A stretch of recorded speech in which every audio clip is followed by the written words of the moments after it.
Hey guys, Zephyrnix here, and I wanted to go over something. I guess it's kind of a confession time.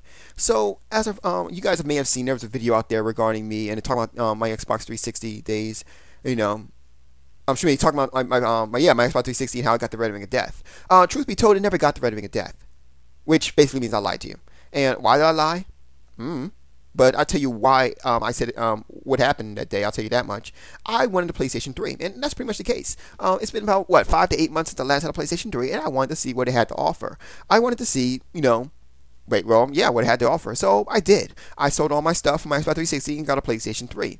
What did I think of it? Well, I loved it. Definitely did. There were some gripes with it, but I start off with the things I actually did like about the PlayStation 3. First of all, it's a fantastic media system. We're talking about Blu-ray, music, Blu-ray music, pictures, videos, the whole kit and caboodle. It's beautiful. It's fantastic. I love being on I love the PlayStation 3 for that. Definitely the case. One problem I did have though in terms of gaming is that the load times I just really hated the load times.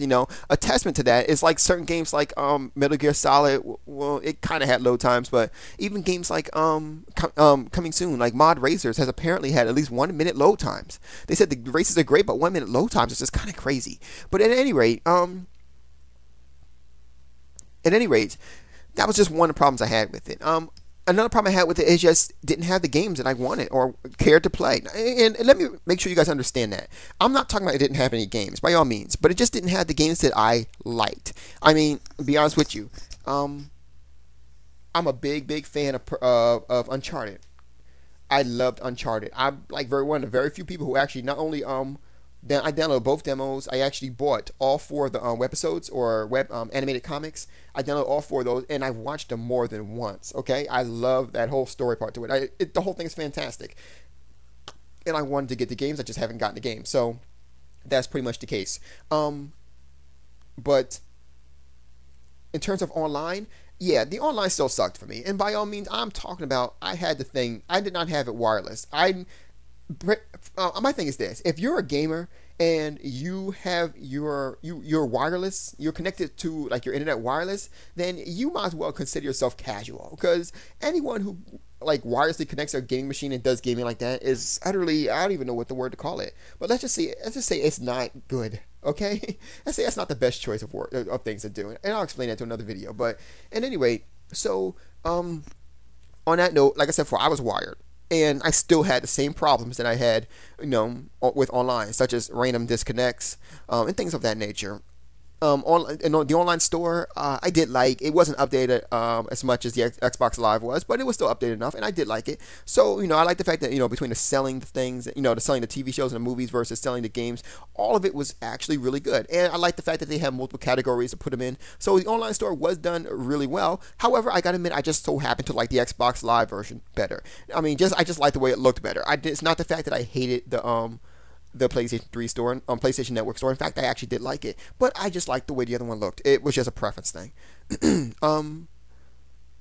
Overall, I mean, I just preferred the Xbox 360. And there's going to be some out there who, so basically, before I get to that part, I want to say, so what happened to my PlayStation 3? Well, there was a child out there who was looking to get a PlayStation 3, and his mother said that if he got good grades, he was going to get a PlayStation 3. So I told him, I said, hey, buddy, I tell you what, I make a deal with you. You get good grades, I'll give you my PlayStation 3 for free. It wasn't the fact that I hated the PlayStation 3 or I wanted to sell it. But you know what? There was a kid out there who I felt couldn't use the boost. And you know what? He got his grades up. I'm talking about from a C to an A. I'm talking about straight A's, guys. So yeah, if I can help someone, like giving away something like that, I have no problem doing that. And he was very happy about it. He had Resident Evil. He had fantastic games. So he was very happy. His mother was happy. She was thinking me up and down, and it was not a problem.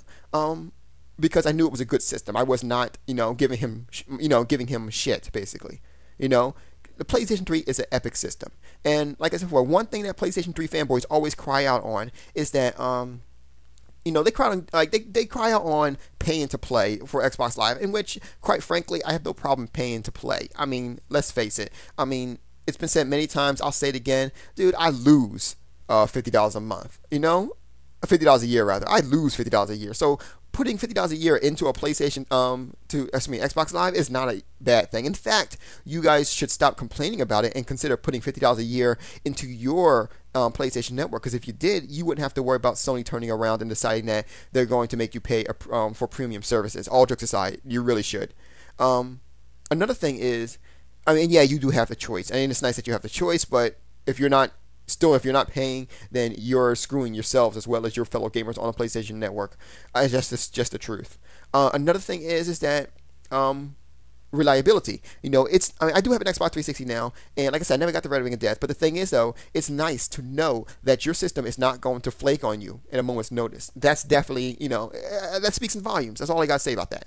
Another thing is that I noticed, and this is a big thing I noticed, and I'll try to say it as easy as possible so you understand it.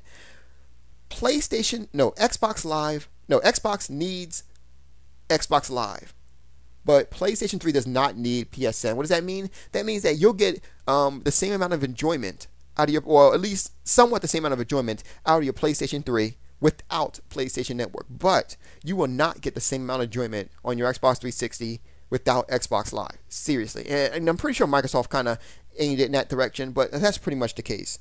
And I'm talking about, updates and all that aside. It's just the way I feel, It's just the way I feel.